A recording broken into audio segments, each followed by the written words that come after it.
Welcome to Mortality Matters, a podcast about conceptual issues in the philosophy of death and the meaning of life. I am your host, Matthew Jernberg.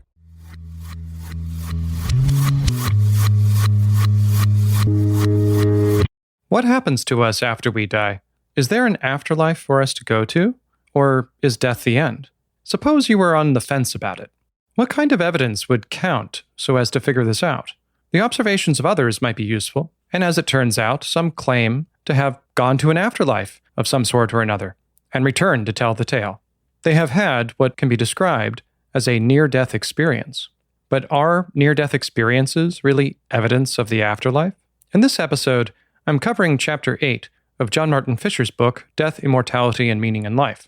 Near-death experiences occur in situations in which an individual's life is in jeopardy, and then only to a small percent of people. They characteristically have some sort of out-of-body experience or some kind of life review, and many who have had near-death experiences report traveling towards a light in a dark tunnel, or some kind of voyage or sense of disembodied traversal.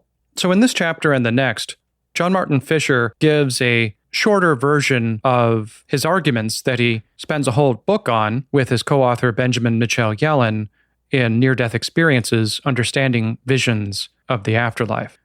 So in this chapter, Fischer reviews the near-death experiences of a few different people, such as Eben Alexander, Colton Burpo, Alex Malarkey, Pam Reynolds, and others. They all have very similar content, such as an out-of-body experience and traveling towards a light during a dark tunnel. So the details of any particular case is not super relevant for my purposes. What does matter is there seems to be a general claim that these occur in contexts in which the person is near death, typically in surgery, or is in a coma or in some sort of condition where their brain is offline. Hence, the thought is there's a disembodied detachment from one's body in which one has experiences independently of one's body or brain. In at least two of the cases, there appears to be independent corroboration of the stories. So in one such case, someone goes into cardiac arrest and is undergoing CPR, during which time the person claims to have had an out-of-body experience and, watching from above, sees that his dentures were placed into a drawer. The next day, he reminds the nurse of this, who is surprised because it only occurred when he was supposed to be unconscious.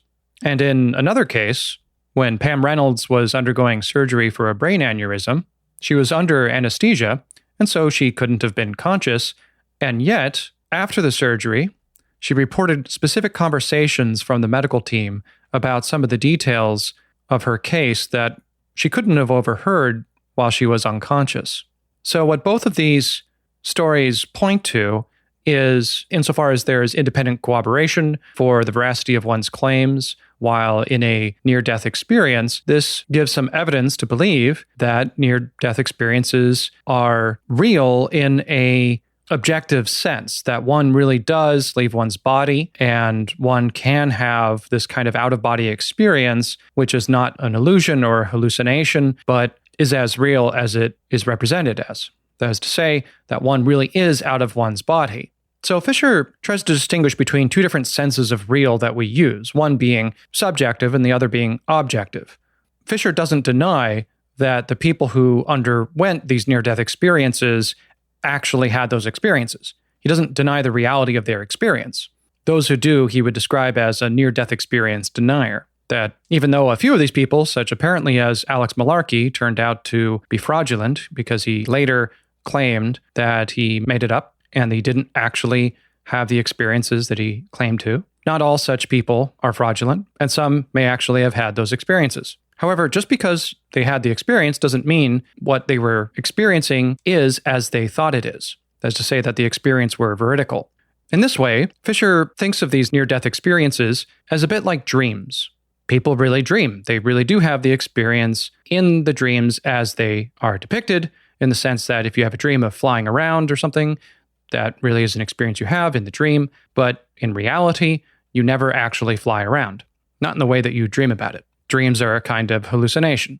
And so too are near-death experiences, according to Fischer. But there has to be some additional argument for this. It's merely denying that, like a dream, there is no such thing. Nobody actually goes outside of their bodies. That would be impossible. That is to give a conclusion without giving an argument. To see Fischer's argument, you have to ask the question, what would have to be true of the mind in order for a veridical out-of-body experience to be possible? What kind of thing is the mind such that it is so detachable from the body, such that there could be a mind without a body, and you would go where your mind goes? The most natural thought that would motivate this conclusion would be something called substance dualism. This is a view that the minds are souls and that we don't have souls, we are souls. And what we have are bodies. We have a kind of accidental relationship between the mind and the body, and it's detachable. So Descartes famously had a view similar to this, although his view of the relationship between mind and body was a little bit more complicated insofar as he thought that we're not exactly like pilots of a ship, or you could imagine a modern day equivalent to this analogy would be like a person driving a car. So you can think of your body as like a meat body, as like a vehicle, a meat vehicle. And what you are is the mind that pilots or drives around in the meat vehicle, which is accidentally related to the body. That is to say, it could be detached at any moment, and there's no necessity that's linking the mind to the body. So Descartes, in some of the later passages of the Meditations, seems to suggest that this is not his picture of what we are, and his conception of personal identity is a bit more robust than just being like a pilot of a vessel, a meat vessel. However, there's a view that's quite similar to Descartes. You might think of it as just a more accidental view of the relationship between mind and body, where we are just minds, and this is like, you might call it the pilot view. We're just driving around in our meat bodies, and when death occurs, it separates the mind from body. And in certain contexts, certain near-death contexts, there's a temporary separation where people move towards the light, so to speak, down the dark tunnel, but for some reason are called back, or either voluntarily or involuntarily return to their bodies to tell the tale and tell us all about what the afterlife is like during their journey in a near-death experience. So Fischer describes this as a kind of supernaturalist view of the relationship between the mind and body. And he contrasts this with what he calls physicalism, or he also uses the term naturalism interchangeably with his view. And he thinks that there's something magical about the mind if it were a distinct substance from the body and were related in some kind of mysterious way.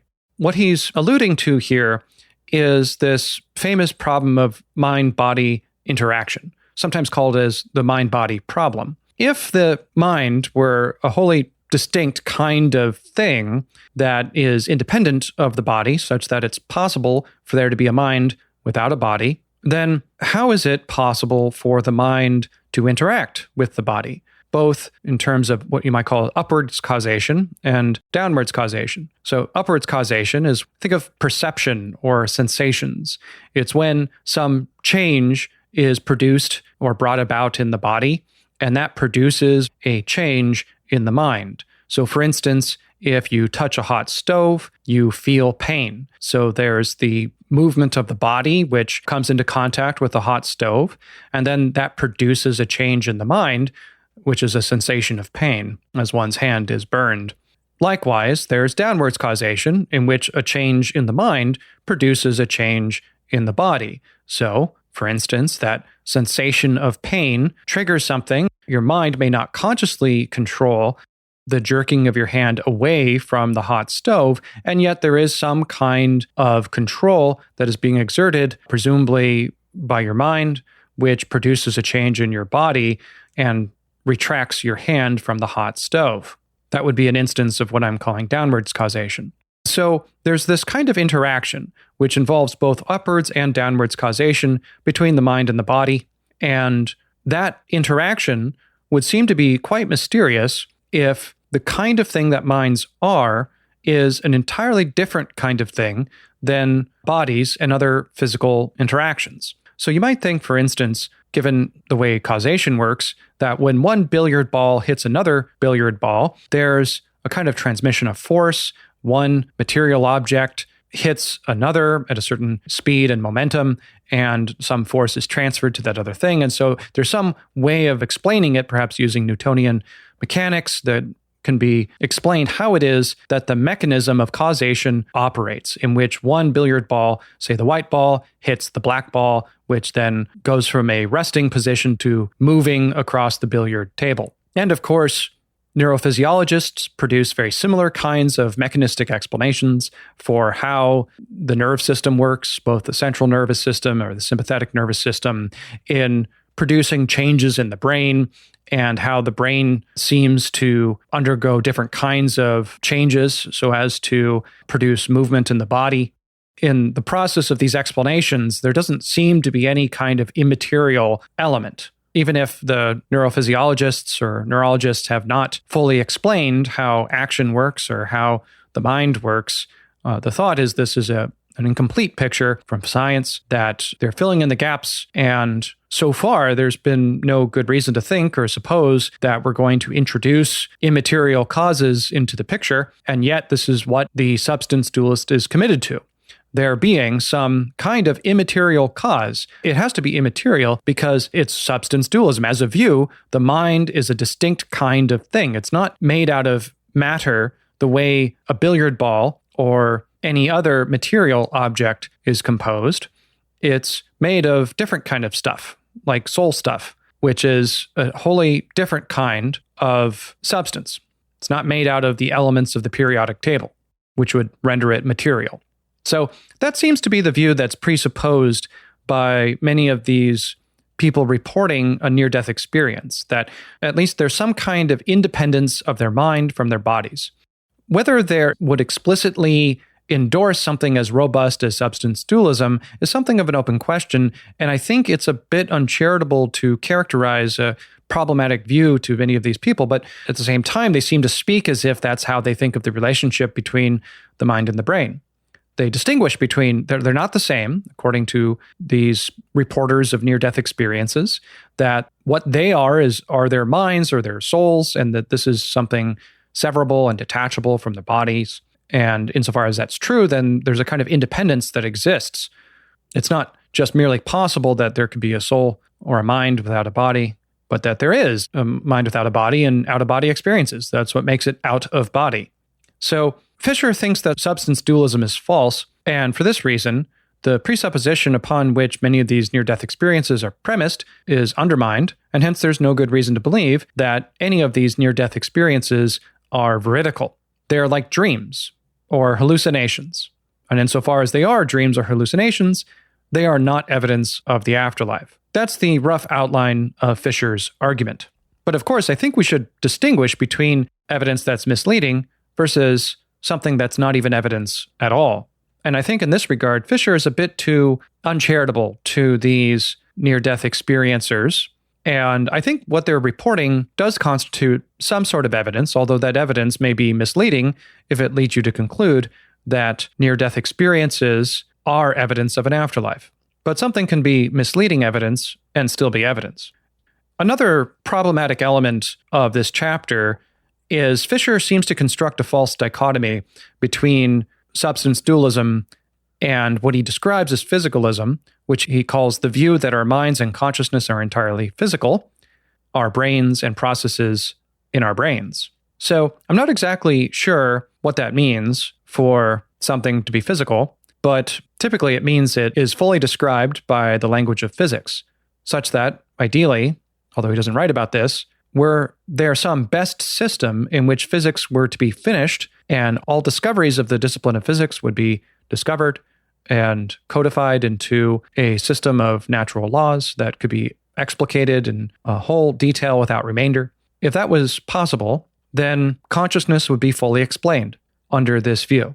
And of course, I think we should distinguish between reductive and non-reductive forms of physicalism. It very well may be the case that consciousness and the entirety of our mentality could be explained in purely the language of physics, but it need not. And if in fact it turns out that the relationship between the various special sciences, say between physics, chemistry, biology, is not one of reduction, but there's a kind of non-reductive explanatory emergence, you might call it, between the different special sciences, then that would be a different way of characterizing the relationship between mind and body. So it wouldn't hold to this independence claim. If there is no body, there would be no mind.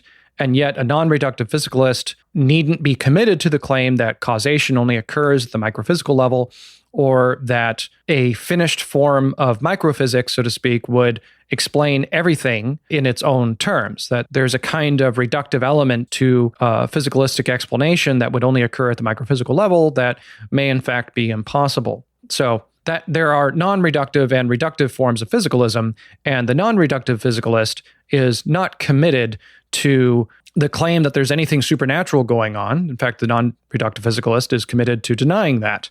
However, as well as the independence thesis that there could be a mind without a body. That doesn't commit one into a kind of reductivist model of causation where it only occurs at the microphysical level, or that minds are identical in type or token with brain states of some kind or another. Now, there's a wealth of different positions in the philosophy of mind that are basically glossed over and not even considered.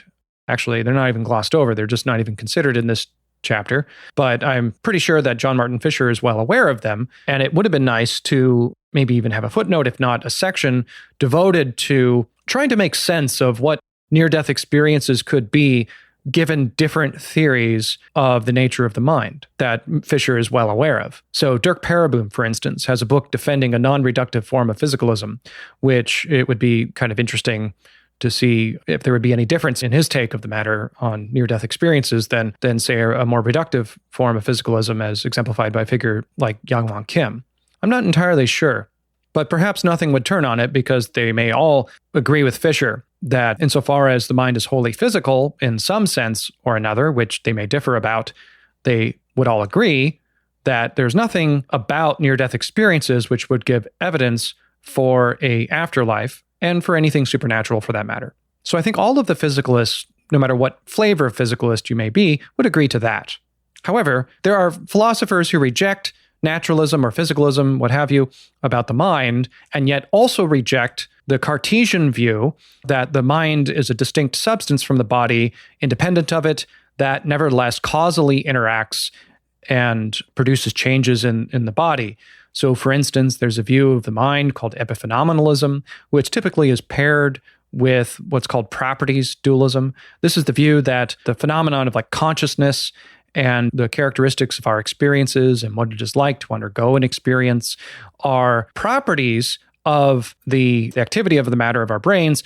However, as a property, it's distinct in kind. And in fact, they're from ordinary physical properties, and that there's something special about consciousness. And it's special in a way that does allow for some kind of independence, such that there could be zombie creatures which are physically identical to you, but lack consciousness. And a zombie would be something similar, if it were even possible, it would be something similar to a body without a mind. Now, of course, zombies would still have certain mental phenomenon, perhaps they would still have beliefs and desires, but they would not have a phenomenology. The lights would be dark on the zombies. There would be nothing going on there. If that view of the relationship between the mind and the body is epiphenomenal, that is to say there's upward causation but no downward causation, and if consciousness were a property of certain kinds of material beings, like humans or other animals, but not rocks or stones, then it would be interesting to think, what implications does that have for near-death experiences as evidence for the afterlife? Could near-death experiences be evidence for an afterlife on a view of the mind as a kind of properties dualist view? So here I think it really depends on how independent conscious properties are from matter. On a properties dualist view, it seems conceivable to me that there could be some kind of transferability of consciousness.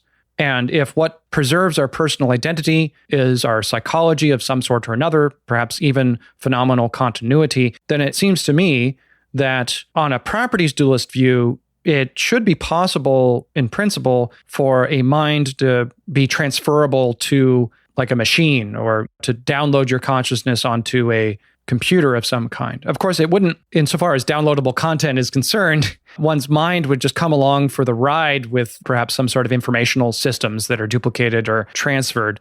But that's not the classical epiphenomenalist view, which may hold that there's something special about the wet matter of our brains. But if you pair a properties dualist view with some kind of substrate independence view, then it seems on the combination of those couple of views, which are intuitive, that the light of consciousness could be something that would be transferable in a way that would preserve our personal identities into a inhuman form, but it would still be a physical form. We would still need some kind of substrate, which would be material, to preserve our consciousness in the transfer. I'm not sure that would work, though, for an afterlife in which it's wholly immaterial. Typically, if it's something like heaven, the afterlife is a transcendental realm. It's not on the same plane of existence, so to speak, if that even makes sense to say that there are planes of existence as the ordinary material world. If that was the case, then I don't see how a properties dualist could think that the afterlife were possible. And so, if something was impossible, then some evidence for an impossibility would seem to be out of order. So I think that's also what's motivating Fischer here. You think, well, something like the afterlife or a heaven is a transcendental realm.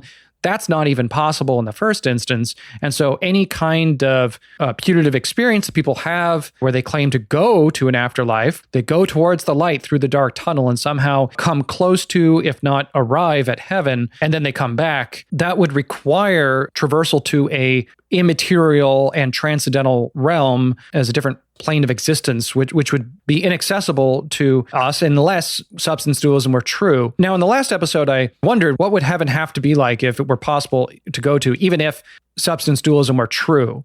It seems as if there's a kind of pairing problem in which we would become unpaired with our material bodies in this plane of existence and then somehow transcend to a higher or a different realm in which we would become, I guess, embodied or at least coupled with some other kind of thing in that other realm. Children will sometimes ask, well, if I were to die and go to heaven, would I just be a child forever? What would my body be like if I had a body? And if I don't have a body, what would that be like? Usually there's never any good answers to those kinds of questions. However, on a properties dualist view of the nature of consciousness and the mind, even if it's paired with a robust kind of substrate independence, I don't see how you could have a transcendence in which the mind transcends to some other realm or other plane of existence. So even if consciousness were special and independent of the body, such that zombies were possible, I don't think on that view, near-death experiences can be evidence of the afterlife. Nor do I think that the afterlife would be, insofar as it would be transcendental, would even be possible under a properties dualist view. Nevertheless, I think this section could be radically expanded in a way that would be a lot more interesting.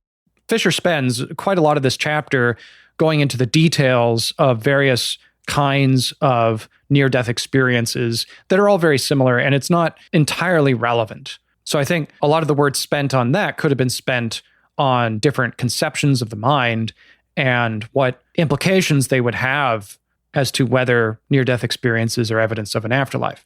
However, there were the two cases of near-death experiences with independent cooperation that you could see as a kind of argument in favor of substance dualism.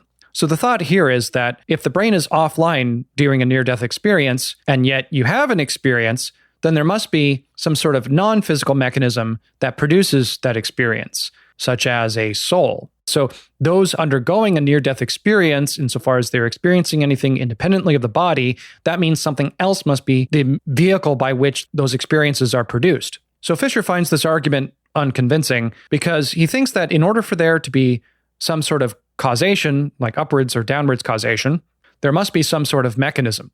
However, the mechanism that would interface the immaterial mind with the material brain is deeply mysterious in a way that suggests that there is no such thing and there could be no such causal interaction between an immaterial mental substance and a material body, such as a brain or the body as a whole.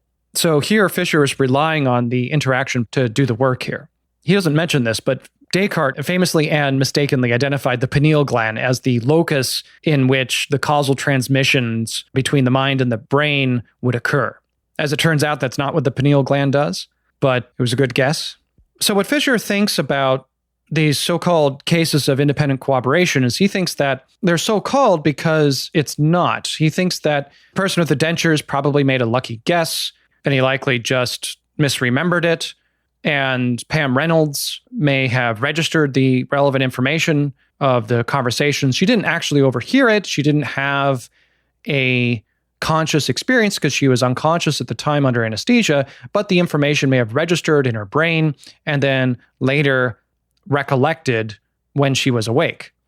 And so what the common element of this is, it's very similar to dreams. So during a dream, it feels as if one may live a long time, or like some of the experiences, at least in my dreams, feel as if they have a duration much longer than the 8 hours I had for them. But my time perception is kind of messed up with dreams. And this is true for everyone. And in fact, many of the dreams we recollect were only occurred to us in the last few minutes right before we woke up. And so there's a difference between the time in which the dream depicts and, the time it seems like from the internal perspective of the dream. And in reality, you might call it the external time, the time at which the dream actually occurs objectively. And since there's a difference between those things that can distort one's perception of time as one's dreaming, so too is that also the case with near-death experiences where one retrospectively thinks that the near-death experience occurred during the surgery when in fact it may have been like a dream that only occurred in the last few minutes right before waking up. So in order for the supernaturalist, or that's to say the substance dualist, to make the case that near-death experiences are evidence for the afterlife, Fischer places what I regard as an unfair and strong explanatory burden upon their view. Namely, they need cases in which individuals report something that's verifiably true, but couldn't have possibly been acquired by physical mechanisms. And so one way to do that perhaps is to set up computer monitors in rooms that are not visible to patients while they're unconscious in their beds. But if they have an out-of-body experience, they could read presumably from the monitor and report later what those are. But so far, apparently, no one has successfully done that in a reliable fashion. Another thing perhaps is you might put messages on the top of bookcases that are not visible to people when they're undergoing the surgery, or bookcases or shelves or something like this. So if you were looking down upon your body, you would see the message or the number and you'd be able to say what it is. And apparently that's never happened. So providing some reason to believe, or at least no reason to believe, the people who claim to have near-death experiences actually do go out of their bodies, even if they have the sensation that it is. So Fischer doesn't think that any of these near-death experiences are veridical, because if he were to admit even one, that would, I think, provide some reason to believe in the afterlife. So for Fischer, the mere possibility of a naturalistic explanation is superior to the supernaturalist explanation every time, because even if physical science is yet to be completed, that's much better than the deep mystery posited by view of the mind as a distinct substance in a supernaturalist worldview.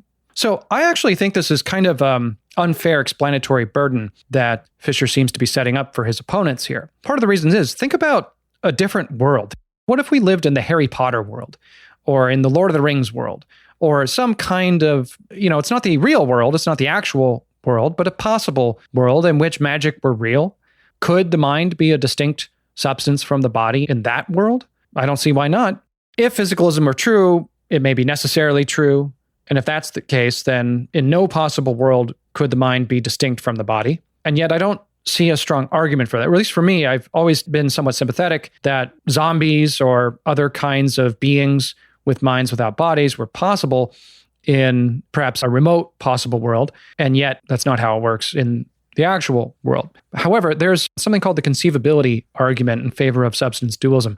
If it's even conceivable for there to be a mind without a body, then it's possible for there to be a mind without a body, which means that the mind and the body are not identical, or at least the mind is not identical to any part of the body, like the brain. I'm running roughshod over that argument. I mean, there's many variants of the conceivability argument. There's many variants of the modal argument for substance dualism, which are quite powerful. However, I think the debate is somewhat logically naive. That is to say, I think what matters is how counterfactually robust the bridge principles between the mind and the body are in the real world, in the actual world, in the here and now, and not modally distant possible worlds which could be radically unlike our own. So even if mind-brain identity fails, even at the level of tokens, if not types. Any plausibly similar possible world to our own with similar laws of nature would have a coincidence between the mind and the body that is so robust that something like zombies would not be possible in those kinds of worlds, that the laws of nature would have to be radically different in order for magic to be possible and in order for zombies to be possible. But insofar as it's coherent description describing zombies, and insofar as it's conceivable, I think that's some good reason to believe that it's possible, though the laws of nature would have to be radically different. And the contrary view that would stipulate that such even modally remote possible worlds were impossible seems quite stipulative. Ignore your intuitions. Such so-called possibilities are in fact impossibilities because presumably your principle is true. There's something question-begging about that. There has to be some independent reason to believe that zombies or magic would be impossible and that there could be no possible world at which the laws of nature were so radically different that such things would then be possible. However, when writing about near-death experiences and what evidence they have for the afterlife, going into the details of the conceivability and modal arguments for substance dualism, I think would be too much of a distraction for this chapter. So I don't fault Fischer for ignoring those.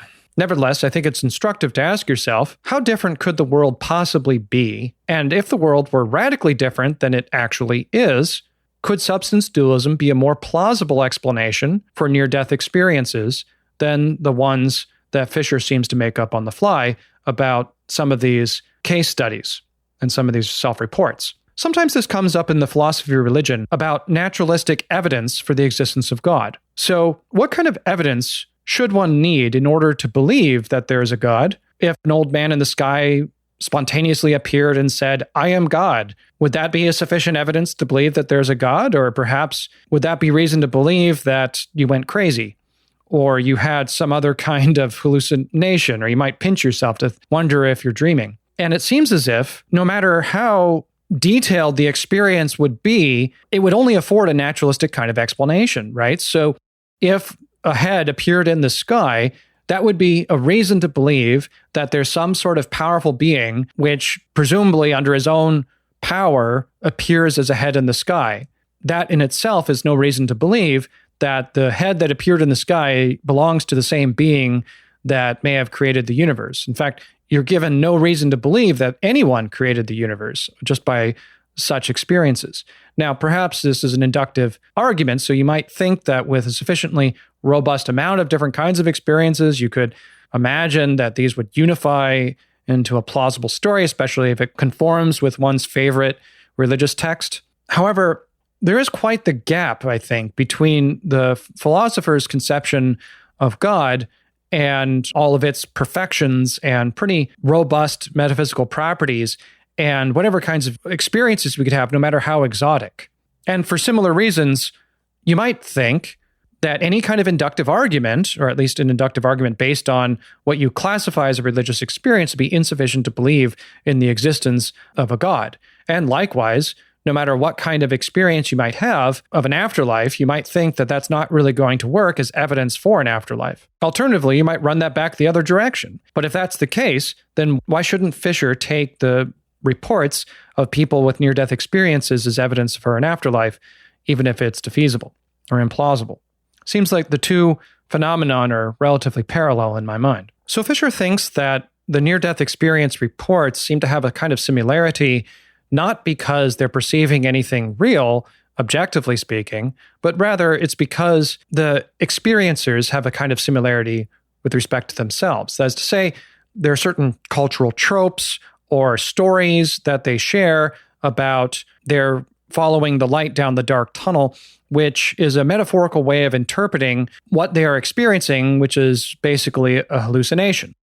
And some evidence he gives for this is, well, apparently in Japan, people don't interpret the flickering of light as light down a dark tunnel, as like traversing to an afterlife. Instead, they think of it as like tending to a rock garden with friends and loved ones, which is similarly comforting and yet is interpreted differently. So the fact that there are different cultural modes of interpreting these near-death experiences is a reason to think that those experiences are not veridical. And so in this way, Fischer seems to give a kind of naturalistic reduction of near-death experiences, not in terms of the veridicality of the experience of what's being perceived, but in terms of the characteristics of the experiencers. That people have similar hallucinations when undergoing certain kinds of trauma or near-death experiences in near-death contexts. And the variation between cultures is explained in terms of the kind of metaphors and tropes that exist in order to interpret those experiences in that society. So the reason to give these kinds of explanations to suggest that there's nothing there, that there is no dark tunnel with a light at the end of it. That's all just an hallucination. And in fact, he cites a neurologist, Kevin Nelson, who explains how the dark tunnel is associated with the compromise of blood flow to the retina, and the bright light is a flow of neuronal excitement moving from a part of the brainstem to the subcortical visual relay, and then to the occipital cortex. So different parts of the brain. That is what is producing those sensations. Here's the problem with these kinds of naturalistic reductive explanations, because you can also give that for color perception. You can tell a true story about how it is that the brain processes, or the eyes interpret light, and that the brain processes the visual stimuli that is produced from the eyes. And yet, that doesn't mean that what you see isn't real. That when you look at a red apple, that the apple isn't really red. Or at least there's a bit of a debate about color perception in philosophy and the metaphysics of perception and epistemology of perception. But nevertheless, we don't say that ordinary color perception is hallucinogenic or a bit like a dream. And so giving a kind of mechanistic explanation as to what causes or gives rise to these experiences is insufficient to establish that the experiences are not by themselves veridical. The reason being is because it's very much in parallel and analogous with the kind of naturalistic reductive explanations we can give about ordinary color perception, and yet ordinary color perception very much is veridical. So what is Fischer's explanation then as to why the near-death experiences are not veridical and yet ordinary color perception is veridical? If he's merely appealing to naturalistic reductive explanations, that's not going to work. However, he does have a positive view of why it is that we have these near-death experiences. Because if you've bought into his argument so far and you think that, well, these aren't veridical, so then why do people have them? What advantage could there be, at least evolutionarily, for having these near-death experiences if they're not objectively real? If there's no afterlife and there's no traveling to the afterlife through a near-death experience, then why would we even have these kinds of things? What advantage could there be? And so this is where Fischer does concede that there doesn't appear to be any evolutionary advantage for a near-death experience on its own. However, it's a necessary byproduct, or what he calls a spandrel, of something that does have a survival advantage, namely having a certain calm alertness in the face of extreme danger. So when you're in a context which is extremely dangerous, like undergoing surgery or falling off a cliff, then the brain tends to go a bit crazy, so to speak. The brain pumps yourself through all these chemicals, which can help produce a kind of calm alertness in the face of extreme danger. But one of the side effects of this can be an out-of-body experience or other elements of the near-death experience story, which is partly why, for instance, fighter pilots would have an out-of-body experience, but also epilepsy patients or people with dementia. And so Fischer thinks that near-death experiences are necessary byproducts or side effects of the brain's fight or flight impulse to stay calm and carry on. And this is true not only for the positive near-death experiences, which are transformative and spiritual or giving less anxiety, but also for the negative ones as well, which can be quite horrific. As long as they're coming along for the ride, so to speak, with the brain's ability to have an impulse for fight or flight, then so too must one have the positive as well as the negative. The good comes with the bad. And Fischer ends this section with a bit of an appeal to ignorance, unfortunately, by arguing that the alternative to his view, which is the substance dualism view, can't even explain ordinary perception without positing some sort of mysterious, non-physical mechanism by which the transmission of visual stimuli to the eyes is somehow brought to a non-physical and immaterial brain. Can't be the pineal gland, it has to be something else, but it's mysterious what else it could be. And so, in fact, it produces not a simpler explanation of near-death experiences or ordinary perception. It produces a much more complex and much more mysterious explanation than ordinary physicalism. He doesn't specify which variety of physicalism he favors, just some kind of physicalism. And further, he thinks that appeals to the vivacity or the vividness of a near-death experience doesn't establish that it's not a dream or hallucination. Dreams can be vivid. In fact, they can be just as vivid, if not more vivid, than ordinary life. That by itself does not establish that there's an external reality answering to the experience one has in a near-death experience. That there really is an afterlife that you really do go to and you talk to God or, commune with the angels and then come back to earth. And likewise, he thinks that appealing to the similarity of the reports between the different near-death experiencers does not help establish that there really is an afterlife. It just establishes there's a certain kind of similarity between the experiencers, between the people who are giving such reports. But again, I think that argument doesn't really work or is problematic because that's also true with ordinary color perception. And yet we don't believe that ordinary colors don't exist or that those experiences are not veridical and that there isn't an external reality that matches or corresponds with our ordinary color perceptions. Now, you may still think that perhaps, this is a view that colors are subjective, that any kind of what you might call as a secondary quality exists merely in the mind of the perceivers, and yet there are primary qualities that are what those secondary qualities are tracking, and perhaps like the shape of the object or its degree of reflectiveness for certain wavelengths of light, if it's associated with redness, for instance, like a red apple. And so that's how we can be confident of the reliability of our senses and our perceptual organs. And yet, for some reason, we cannot be confident, according to Fischer, on the near-death experiences, and yet we don't really have a good explanation for why that is. I think the strongest argument from this chapter is arguments against the reality of substance dualism. But that argument only is strong, and that argument only succeeds insofar as near-death experiences are presupposing a certain kind of substance dualism, which he then refutes and undermines. Which is the reason I think that this chapter, would be overall stronger if he were to consider other models of the mind, of how the mind relates to the body, and argues on none of these plausible theories of the mind's relationship with the body does it make sense to infer that there really is an afterlife, except for perhaps substance dualism, and on that view, that view is clearly false about the nature of the mind.